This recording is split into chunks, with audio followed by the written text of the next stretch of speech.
Bom dia, pessoal do nono ano, tudo bem? Aqui é o professor André de Matemática. E hoje a introdução vai ser um pouco diferente, porque dessa vez não é mais uma atividade da semana. Dessa vez é a última atividade que a gente vai fazer no ano, aqui na apostila Trilhas e vocês no nono ano.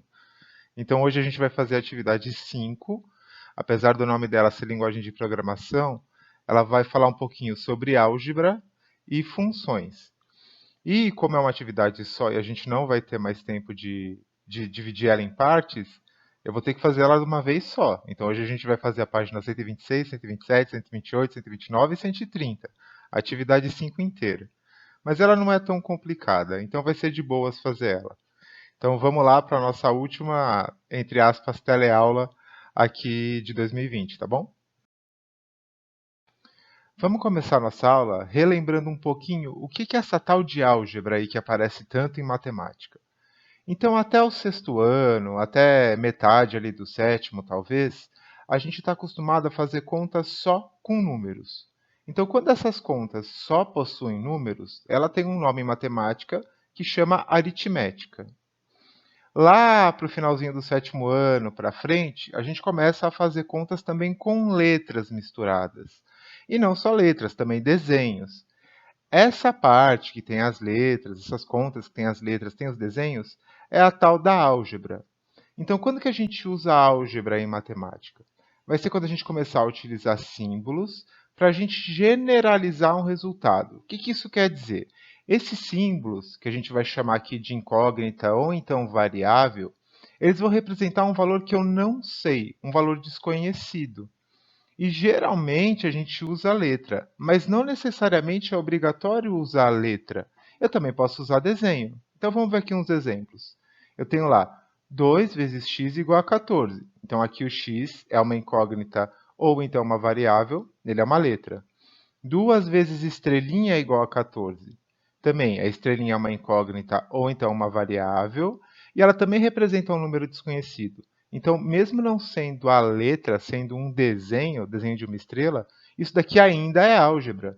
E aí, com essa informação nova de que não necessariamente é só a letra que está ligada à álgebra, mas sim o desenho, tenta pensar um pouco. Será que você já não viu esse tipo de continha antes?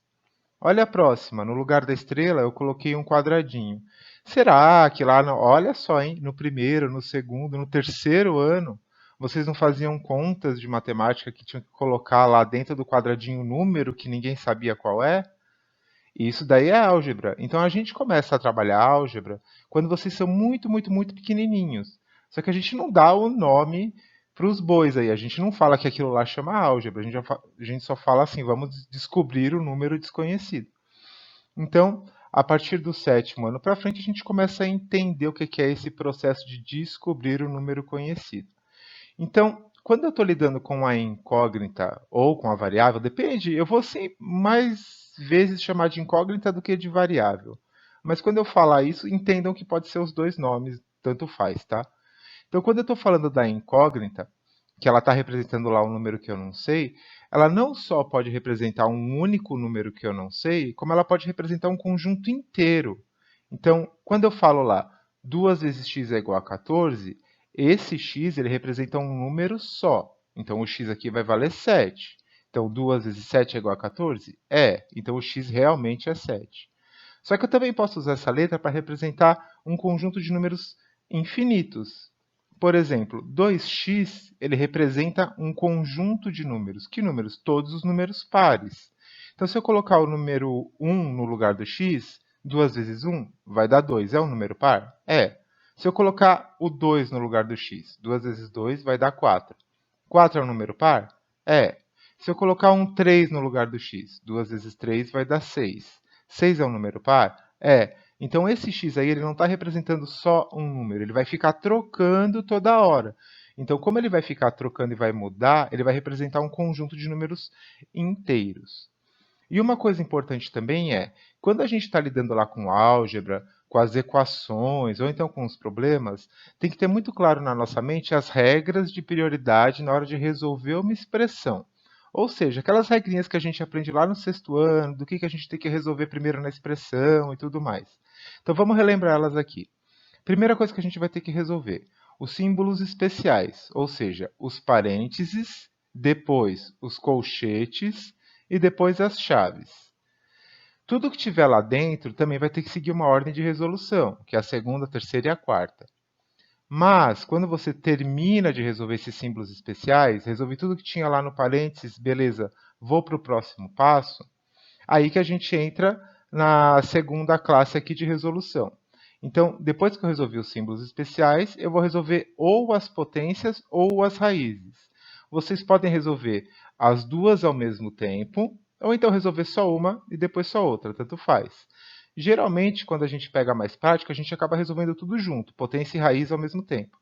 Então, não pode esquecer, símbolos especiais, depois potência e raiz. Terceiro passo, multiplicação e divisão. Mesma regra que eu falei anteriormente. Você pode resolver primeiro a multiplicação, depois a divisão, ou então você pode resolver tudo junto, multiplicação e divisão ao mesmo tempo. Vai depender do seu jeito de resolver a conta. E quarta e última regra, soma e subtração. Mesmo processo. Ou resolve separado, ou resolve tudo junto. Só toma cuidado. Quando a gente chega lá no finalzinho da expressão, que está bem perto do final, a gente tem que começar a resolver as coisas na ordem que elas aparecem. Então, quando eu só tenho soma e subtração, eu vou acabar resolvendo na ordem que aparece para não me confundir. Então, aqui a gente tem um exemplozinho aqui do lado, mostrando a ordem. Primeiro parênteses, depois eu tenho lá a potência, depois o terceiro eu tenho uma multiplicação, e por fim eu tenho uma soma. É óbvio que a gente resolvendo a expressão, a gente vai fazendo passo a passo, que ela vai virar tipo um funilzinho.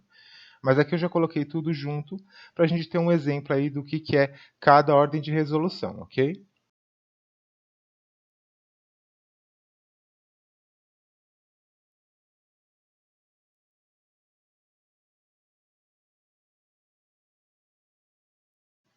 Continuando com a ideia que a gente acabou de ver de expressão, de resolver a expressão lá na ordem, a gente vai misturar as coisas agora. As expressões com a álgebra. Isso também tem um nome, que são as expressões algébricas. Ou seja, a gente vai ter lá uma sequência de operações que a gente vai fazer. Elas vão ter que seguir aquela ordem de resolução, igualzinho às expressões aritméticas. Só que agora a gente não tem só números, a gente tem números e a gente tem letras. Se a gente só tem números numa expressão, ela chama expressão aritmética, ou então expressão numérica, tanto faz.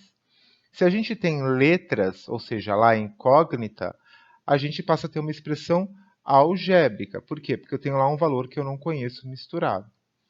Então, quando eu faço essa expressão, eu estou tentando descobrir um resultado no final de todas essas operações que eu fizer. Por isso que a expressão ela não tem nada depois do sinal de igual.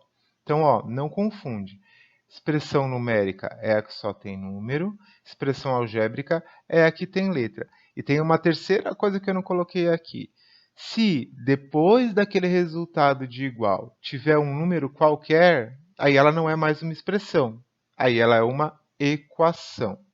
Então, qual vai ser a diferença de expressão algébrica para equação? Então, vou pegar aqui o segundo exemplo. 2x mais 5 igual, parou. Isso é uma expressão algébrica. 2x mais 5 igual a 15. Tá vendo? Esse 15 que está do outro lado do igual já transforma a expressão algébrica em equação. Aqui a gente não vai nem sequer trabalhar com a expressão algébrica, mas é importante a gente ver como que ela funciona e quais são os elementos dela, porque o exercício ele vai trazer um pouquinho de função, e para você resolver função você tem que ter uma noção do que é uma expressão algébrica, tá? Então, o que eu posso ter lá dentro da expressão algébrica? Eu vou ter a incógnita ou então a variável, que é o valor que eu não sei, que vai ser representado por uma letra, geralmente. Isso não quer dizer que você não possa colocar lá um coraçãozinho que está de boas também. X, Y, Z, coraçãozinho, estrela, qualquer letra serve, contanto que ela represente o valor desconhecido. Eu vou ter os monômios, que são as multiplicações entre número e letra.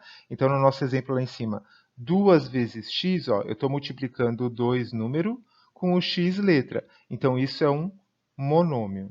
Eu também vou ter os polinômios, que são as expressões algébricas que são formadas por vários monômios. Então, a gente vai ter várias letras na expressão. Geralmente, uma expressão algébrica ela vai ser só formada por polinômios. E eu também tenho as frações algébricas, que aí sim são as frações, que já é uma coisa chata e difícil de entender, só que com letra, que aí piorou muito o negócio. Mas a gente não vai ver isso agora. Isso aí vocês provavelmente vão ver melhor no ano que vem, quando estiver estudando função mais a fundo. Então, relembrando, a gente tem a variável, que são as letras, os monômios, que são aquelas contas de vezes com número e letra, os polinômios, que misturam vários monômios, 2x ao quadrado mais 5y, 4w ao cubo menos 3z ao quadrado, e as frações algébricas, que são frações, só que possuem letras. Então, 2 sobre x, 5 sobre 3y ao quadrado, e assim vai. Tá? Então, esses são os elementos das expressões algébricas que a gente precisa conhecer, tá ok?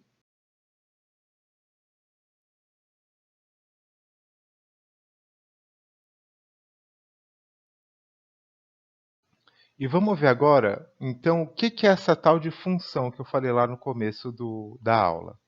Então, a função ela vai ter uma carinha de expressão algébrica, só que ela vai ter um sentido um pouco mais aprofundado. Então, quando eu falo de função, eu estou falando que existe uma relação entre alguns elementos que estão em dois conjuntos. Geralmente, para exemplificar, a gente chama conjunto A e conjunto B. Então, eu preciso ter uma associação de elementos do conjunto A com elementos do conjunto B. Então, o que eu preciso ter para ter uma função? Eu tenho que todos os elementos do conjunto A vão ter que ter algum tipo de relação com um elemento do conjunto B. Então, aqui no nosso exemplo, o 1 se ligou no 2, o 2 se ligou no 4, o 3 se ligou no 6. Então, todos os elementos lá do meu primeiro conjunto, 1, 2 e 3, eles estão se ligando com um único elemento do segundo conjunto, que é o conjunto B. Agora vamos ver um outro exemplo, onde não tem uma função. Eu tenho de novo o mesmo conjunto, 1, 2, 3 e 4, 2, 3, 8, 5, 6. O 1 fez uma ligação com o B, beleza. O 2 fez duas ligações com o B. O 2 ligou com o 4, o 2 ligou com o 2. Como eu tenho um elemento do conjunto A fazendo mais de uma ligação com elementos do conjunto B, então ele não é mais uma função. Ele é uma expressão algébrica mesmo, tá? Terceiro exemplo. Mesmo conjunto, 1, 2, 3, 4, 2, 3, 8, 5, 6. O número 1 do conjunto A liga com o 2, o número 2 não liga com ninguém e o número 3 liga com o 6. O fato de ter um elemento do conjunto A que não liga com nada do conjunto B também faz com que eles não sejam considerados funções. Então, esse daqui volta a ser uma expressão algébrica. Então, tem que ter bem claro o que precisa ter para existir o conceito de função. Todos os elementos de um conjunto, que a gente chama de conjunto A, tem que ligar com pelo menos um elemento do conjunto B. Ah, mas por que eu falo pelo menos? Porque eu posso ter dois elementos do conjunto A ligando com um único elemento do conjunto B. Isso pode. O que eu não posso ter? Um elemento do conjunto A ligando com vários do conjunto B. Isso eu não posso. Tem que ser uma seta só, saindo do A para o B. Então, vamos ver quais são os elementos que tem numa função. De novo, não se preocupa em decorar essas coisas aqui, porque isso daqui é uma introdução de função. Vocês vão ver isso muito, muito mais aprofundado no ano que vem, no primeiro ano. Então, o professor de matemática de vocês, ele vai começar do zero, que nem eu estou fazendo aqui, explicar todo o conceito de função, e depois ele vai começar a explicar as funções específicas. Então, fica tranquilo se você está meio perdido aí, que isso é normal, é uma coisa nova. Então vamos ver os elementos que tem dentro da função. Eu tenho o domínio, que são os números lá que a gente vai representar no conjunto A, ou seja, meu primeiro conjunto é o meu conjunto domínio. Eu tenho o meu conjunto contradomínio, que vai ser todos os elementos do conjunto B, ou seja, aqueles que recebem a ligação do conjunto A, eles vão ser o resultado da nossa função. E eu também tenho a imagem, que vai ser os números do conjunto B que estão ligados com o conjunto A. Então, é como se fosse o resultado ali, a pontinha da seta. Então, a imagem é sempre o que eu vou estar procurando numa função. Então, eu vou ter lá o meu x valendo 1, a minha resposta ela vai ter que dar 2. Então, o meu 1 é o domínio, o 2 é a minha imagem. Ah, eu coloquei na minha função o número 2. A resposta tem que dar 4. Meu 2 é o domínio, o 4 é a minha imagem. Coloquei na minha função o número 3. O 3 é o domínio, o 6 é a imagem. Então, dessa parte, o que é importante lembrar é o que é domínio, o que é imagem. O contra-domínio é todos os resultados possíveis. Isso vocês também vão ver melhor quando forem estudar o sinal da função. Mas, de novo, é uma matéria de ensino médio. Estou apresentando aqui só o que é uma função, porque a gente vai usar a função afim aqui para fazer o exercício, ok?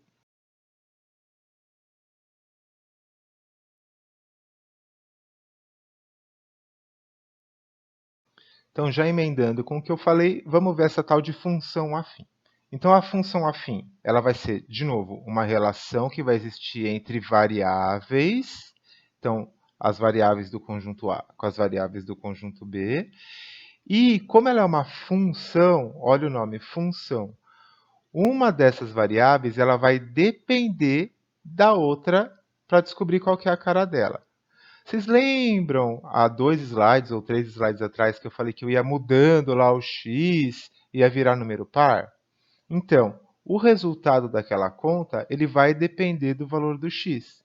Então, é exatamente essa ideia de função. O resultado de uma conta vai depender do valor do meu x. Só que esse x é uma coisa que vai ficar mudando toda hora. Principalmente em função, que a gente vai construir gráficos, a gente vai ter que ter mais de um valor de x para ver aquele gráfico. Então, a gente começa a ter a ideia de relação e de dependência entre as variáveis, tá? Então, aqui, na função afim, a gente vai usar duas letras principais, a letra x e a letra y. A letra x vai ser a nossa variável independente, que ela vai ficar mudando toda hora, e a letra y vai ser a nossa variável dependente, que ela vai precisar do número do x para ter a própria identidade dela, para ter um número dela mesma. Então, eu vou relacionar esses números que estão lá numa expressão algébrica para cada valor que eu tiver de um x diferente. Então, eu vou ter x valendo 1, x valendo 2, x valendo 3, x valendo 1 milhão. A gente vai começar a ver alguns valores aí. Então, eu vou ter lá a relação de x com y dentro de uma fórmula base da função afim. Cada uma das funções vai ter uma fórmula base. A gente só vai ver a função afim. E a fórmula base da função afim é essa. A função de x, que é a minha variável dependente, é igual a ax, que é a minha variável independente, que vai ficar mudando, mais b, que é a minha parte fixa, que não vai mudar nunca. Então, esse AX é um monômio. Então, tá vendo? Essas coisas que eu fui explicando para vocês, elas vão acabar se ligando agora em função. E o f de x na função, ele é a nossa letra y.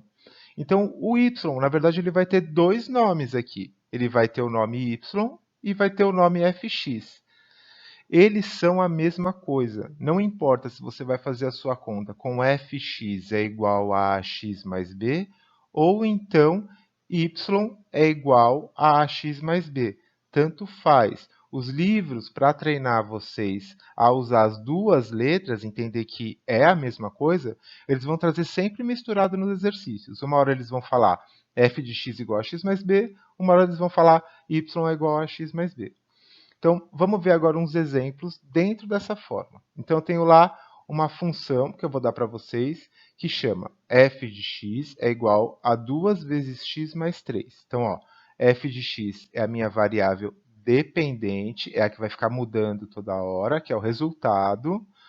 2x, a minha variável independente, o meu monômio independente, ó, o x vai ficar mudando sempre, sempre, sempre, e o f depende dessa mudança.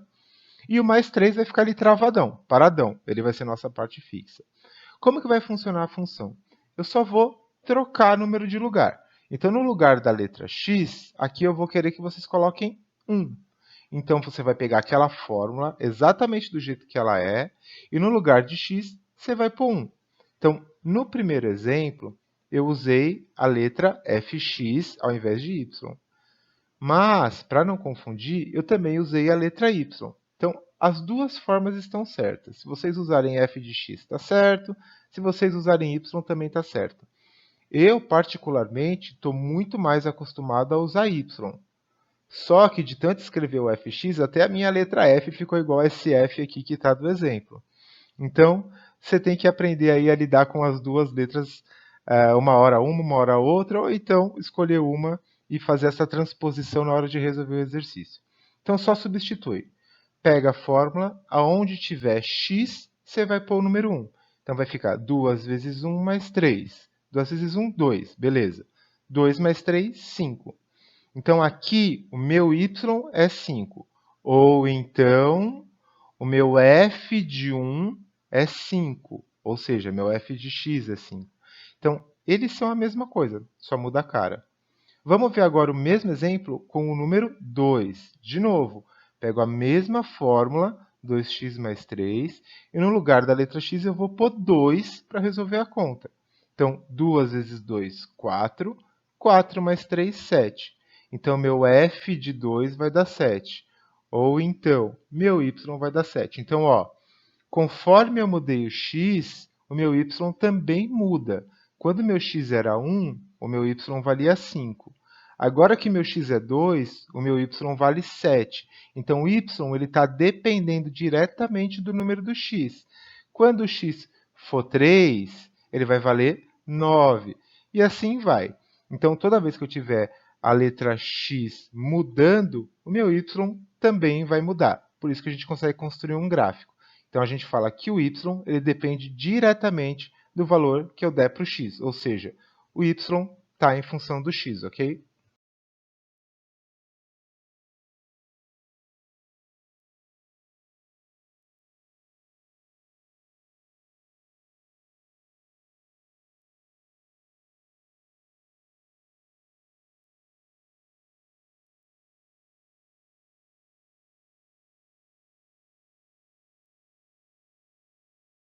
Vamos falar então um pouquinho sobre os gráficos da função.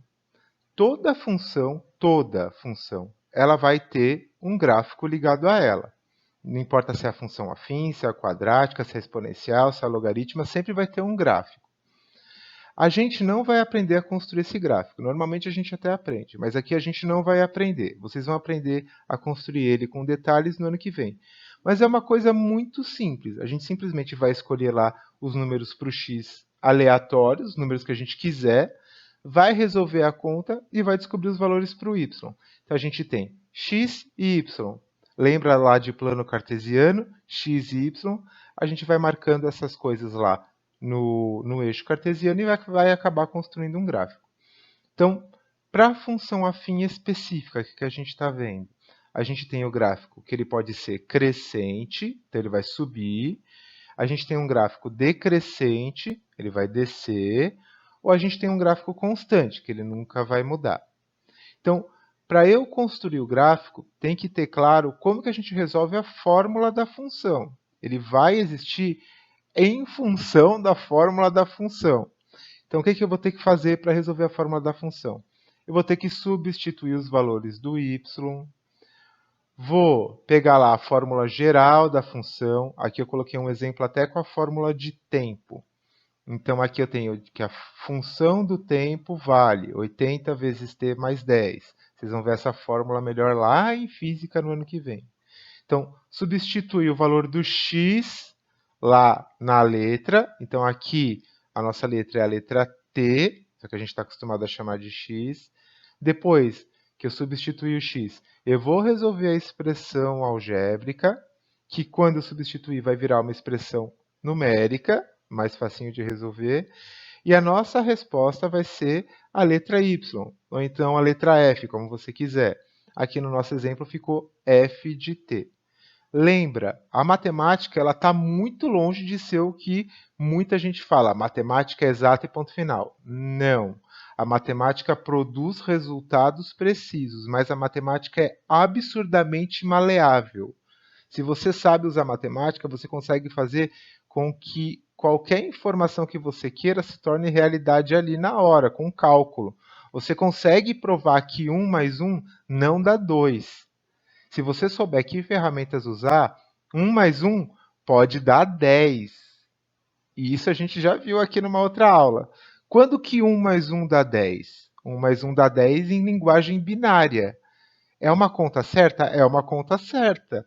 Eu peguei a matemática, eu torci um pouquinho as regras do jogo e fiz com que 1 mais 1 não fosse 2. Então a matemática ela vai permitir isso para você. Você pode mudar a realidade com bastante facilidade e mesmo assim vai dar certo.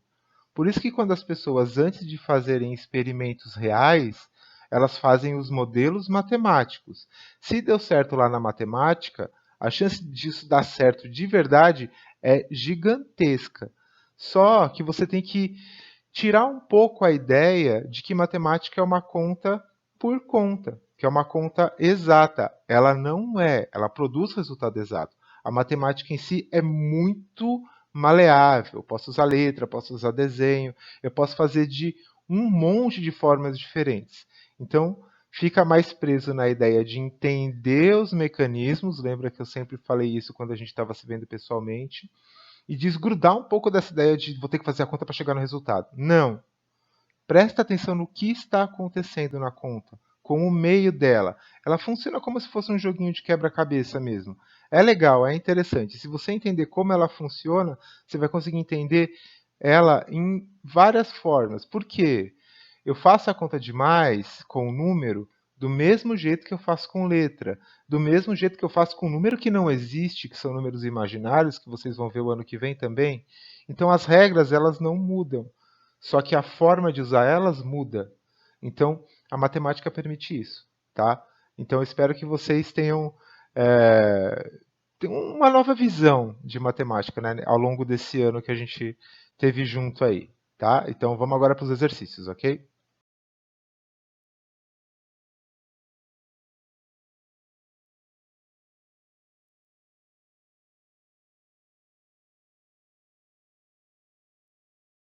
Então, vamos lá. Aqui no exercício, a gente tem a Tainá e o Felipe, que são dois amigos de escola, e eles estão querendo criar um aplicativo de venda de livros usados. Eles querem criar esse aplicativo para ajudar um instituto, um projeto social, que vai beneficiar um asilo de idosos. Como que vai funcionar esse aplicativo da Tainá do Felipe? Ele vai funcionar assim: a gente vai ter um valor fixo anual de R$ 15 para cada assinatura e mais um valor variável que vai depender do combo que eu for assinar.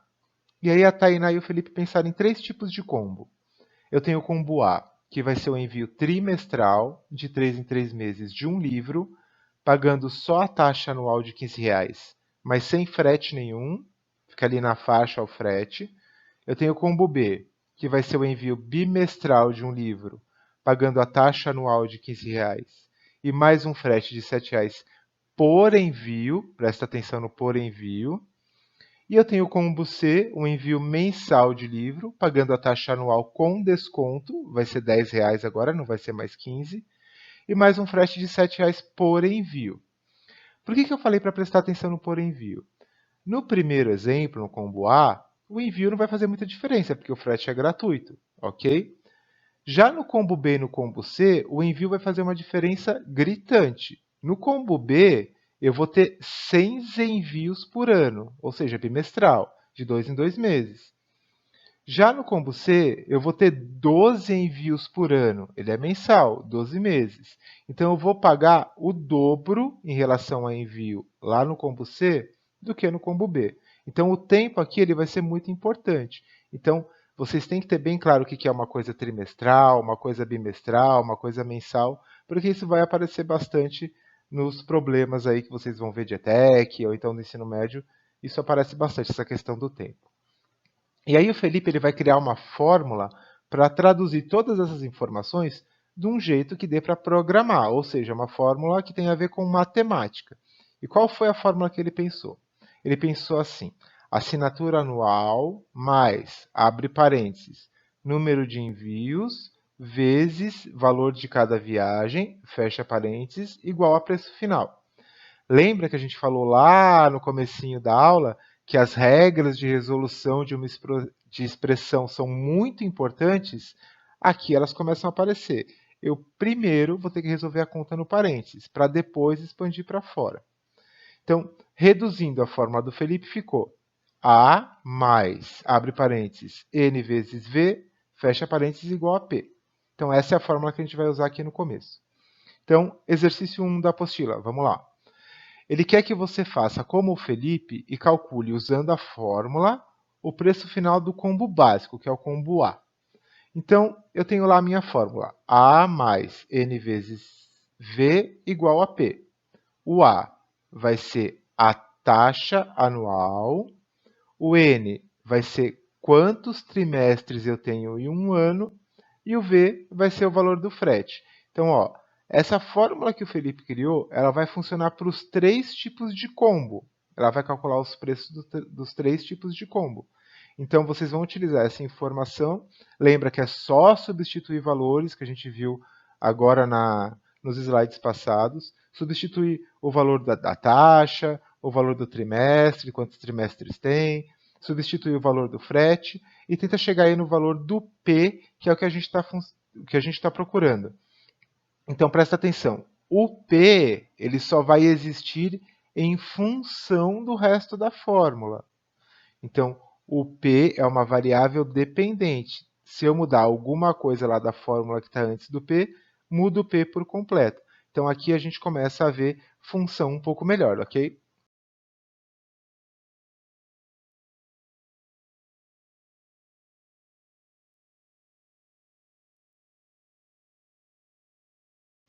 Já no exercício 2, ele pede a mesmíssima coisa, só que agora com o combo top. Novamente, vocês vão usar a mesma fórmula, A mais, abre parênteses, N vezes V, fecha parênteses, igual a P, substituir os valores do A, que é a taxa anual, os valores do N, que é quantos meses tem num ano, lembra que é o combo top, é por mês, e o valor de V, que é o frete, para descobrir quanto vai dar o meu P aqui. Então, utilizem aí a substituição para descobrir o valor. Já no 3, eles pedem para você voltar lá para a tabela para você calcular o único que está faltando. Então, a gente já descobriu o valor do básico, que é o combo A, o valor do top, que é o combo C, e falta só descobrir o valor do intermediário, que é o combo B. Mesmo processo, usa a mesma fórmula, substituindo os valores. Aqui eu já até deixei indicado aonde que é o A, onde que é o N, aonde que é o V. Então, faça a substituição aí e ache o preço final também para o combo intermediário, ok?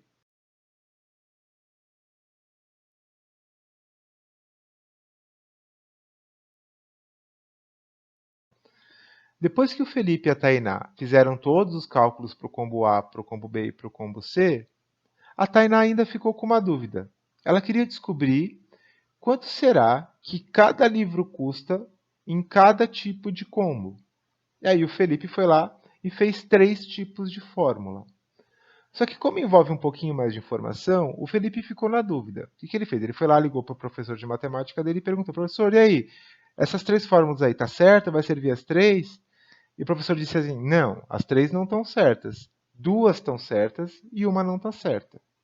Então, é isso que a gente vai começar a fazer a partir de agora. Então, o problema deu uma pausazinha, reexplicou um pouco mais da história da Tainá e do Felipe, e agora ele pede coisas novas. Lembrando, trouxe aqui a legenda para a gente relembrar. O A, assinatura anual. O N, a quantidade de envios anuais. O V é o frete. O P é o preço final. E o L é o livro. Então, o que o exercício quer que a gente faça? A gente vai testar essas fórmulas. E aí, como que você vai ter certeza se a fórmula está certa ou se está errada? Onde eu coloco lá se está válida ou não válida? Lembra que o professor falou? 2 fórmulas estão certas, uma está errada. Então, resolvendo a conta, você vai ter 2 resultados iguais e um diferente. Esses 2 iguais vão ser os válidos, vão ser os certos. E o diferente vai ser o errado. Então, o mesmo processo que a gente fez no exercício anterior. Troca todas as letras que estão nessa fórmula pelos valores que a gente já sabe, que estão lá na tabelinha, tá? E aí você vai chegar na dedução aí de qual que é a fórmula certa, qual que é a errada. Então, é o 4A, o 4B e o 4C, as 3 tentativas. Façam a substituição e descubram aí quais são as certas e qual que é a errada. E aí eu coloco um exercício a mais, que aí não está na apostila. Lembra que eu falei agora há pouco, dei uma aula de excursão falando de matemática e de entender a estrutura. Tenta olhar um pouco melhor para a fórmula que está errada e tenta descobrir por que ela está errada. Tenta olhar para aquela fórmula mais comprida, a certa, e tenta descobrir que elementos que estão nela. Por que ela dá certo? Então compara a fórmula certa 1 e a fórmula certa 2. Por que teve essa substituição? Será que teve uma substituição? E por que a errada deu errado? Então pensa um pouquinho sobre isso para ver se você consegue entender aonde que está o erro do Felipe e se as duas fórmulas lá que estão certas, elas têm um certo tipo de conexão ou não, tá? E a pergunta 5. Na sua opinião, quero saber, na opinião de vocês, qual combo que é mais vantajoso para o assinante? E por que ele é mais vantajoso? E aí vocês podem pensar de diversos aspectos. Pode ser pelo aspecto financeiro, pode ser pelo aspecto do custo-benefício, pode ser pelo aspecto do enriquecimento cultural mesmo, de mais leitura.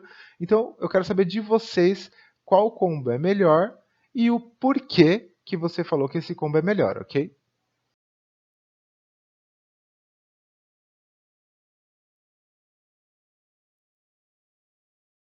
E o último exercício, eles vão fazer uma tabelinha lá no final, com todas as assinaturas que eles receberam do aplicativo e querem descobrir qual foi o valor total arrecadado que eles vão doar lá para o projeto social. Então, para o combo básico teve 20 assinaturas, para o combo intermediário teve 15 assinaturas, para o combo avançado teve 12 assinaturas. Primeira coisa, qual que é o preço de cada combo? Então, o preço final de cada combo. Qual que é o preço do combo básico, qual que é o preço do combo intermediário, qual que é o preço do combo avançado? Coloca aí na segunda coluna. Depois, eu quero saber o preço do combo, quanto que foi no total, ou seja, preço do combo vezes quantidade de assinaturas. E aí vocês vão ter a arrecadação daquele combo. E aí, eu quero saber lá o total, então vocês vão somar. Só que isso não está no exercício, tá? Vocês vão só terminar ali no total, na soma dos valores totais. Mas eu quero que vocês pensem. A apostila trouxe um informativo ali, que tecnicamente não tem ligação no exercício, mas eu quero colocar uma ligação nisso daí. Nessa situação, o Tainá e a Felipe eles tiveram a ajuda solidária, ou seja, os motoqueiros do bairro ajudaram a entregar, o que deixou todas as entregas com custo zero. Pensa um pouquinho. Será que essa ajuda social ela vai mexer na quantidade de dinheiro arrecadado? Será que não vai? Será que esse valor que está arrecadado aí, ele tem algum outro tipo de interpretação diferente? Então, pensa um pouquinho, tenta pensar um pouco fora da caixinha, mas é óbvio, isso daí é só uma sugestão. O exercício em si, ele não usa esse quadro, mas é interessante a gente pensar também, desenvolver um pouco o raciocínio e ver, será que isso vai fazer diferença no resultado total ou não? Pensa aí e responde, tá?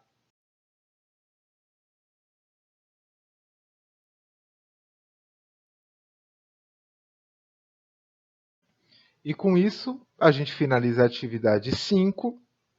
Eu espero que eu tenha ajudado vocês a entender um pouquinho só o que é uma função. É uma coisa que vocês vão ver com mais calma no ano que vem, fica tranquilo.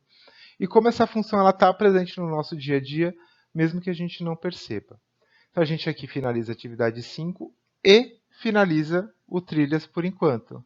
Então essa é a última aula que eu vou gravar para vocês. E aí tem aquela, né? Não deu para fazer toda a apostila, deu para a gente ver muita coisa. Eu prefiro sempre explicar uma coisa melhor, reexplicar com mais detalhes do que ficar lotando vocês de conteúdo e ficar somando um monte de coisa mal explicada e sem entender. Eu prefiro que seja menos coisa e com mais qualidade. Eu espero que vocês tenham também perdido um pouquinho do medo, ou do ódio, ou do não gostar da matemática. Até por isso que eu fiz lá um discurso antes. Porque a matemática, dá uma chance para ela. A matemática não é chata, a matemática não é ruim. A matemática é bem legal. E você não precisa ser um crânio para entender matemática. Não precisa ser o Einstein da vida ou o inteligentão para entender. Não. É normal a gente olhar as coisas, não entender, errar no processo. Isso é normal, não te faz menos, não te faz entender menos matemática.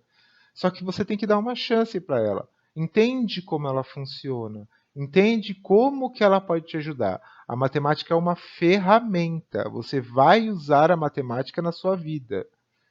Então, vai ter momentos que você vai usar ela. E vai ter momentos que você não vai, como qualquer outra coisa. Mas dá uma oportunidade para ela. Eu sei que o nosso tempo junto, pessoalmente, foi bem curtinho. Eu cheguei na escola esse ano, a gente não se conheceu tão bem assim, foram muito pouco tempo juntos, né? Praticamente 2 meses, mas já foi um tempo muito importante para mim. O contato que a gente estabeleceu aqui online também é legal. Eu não sou uma pessoa de conversar muito, eu sou mais tímido, então eu não tenho altos papos que nem os outros professores têm com vocês, mas foi muito importante para mim esse tipo de contato que a gente estabeleceu. E infelizmente a gente volta a se ver só nos percalços da vida aí. A gente mora perto, é óbvio que a gente vai acabar se encontrando na Vila Formosa, na Anália Franco, nos bairros ao redor todos, a gente vai acabar se encontrando. E eu quero dizer que pessoalmente para mim foi um privilégio conhecer vocês, poder dar aula para vocês, é, construir isso junto com vocês. A gente está aprendendo junto. Não é um cara que manda e um outro que obedece. Muito longe disso. A gente está construindo conhecimento junto. E eu acho isso extremamente frutífero. Eu acho isso muito importante e acho isso muito, muito, muito legal de se fazer. Eu desejo a todos os alunos do nono ano, tanto do A ou do B, um futuro muito, muito promissor, com muita alegria, com muita conquista. Muita boa sorte para vocês. Eu tenho certeza que a gente ainda vai se encontrar pela rua aí em qualquer dia desses. E tudo de bom e obrigado, obrigado, obrigado mesmo por terem paciência comigo e me dando dicas para melhorar as aulas e me ajudando também e me ensinando muita coisa. Eu aprendi muita coisa com muitos de vocês aí. E então boa sorte para vocês no ano que vem, para todo mundo. Tenta dar aí uma chance para matemática que eu acho que vocês vão gostar um pouquinho mais. E o último recado chato que eu dou em toda aula para vocês. Fiquem bem, se cuidem, cuidem da família de vocês. Ano que vem vai ser um ano melhor, espero. Um abraço, até qualquer outro dia que a gente se vê, mesmo que não seja no Kennedy. Eu vou sentir muita falta de vocês. Foi muito legal ser professor de matemática de vocês. Eu estou muito honrado. Então, ainda tem mais uma semana de correção, ainda vou gravar mais alguma mensagenzinha, mas é o último vídeo de matéria que eu gravo para o nono ano. Então, se cuida. Um grande, enorme, gigantesco abraço para todos vocês e até qualquer dia e tchau, tchau.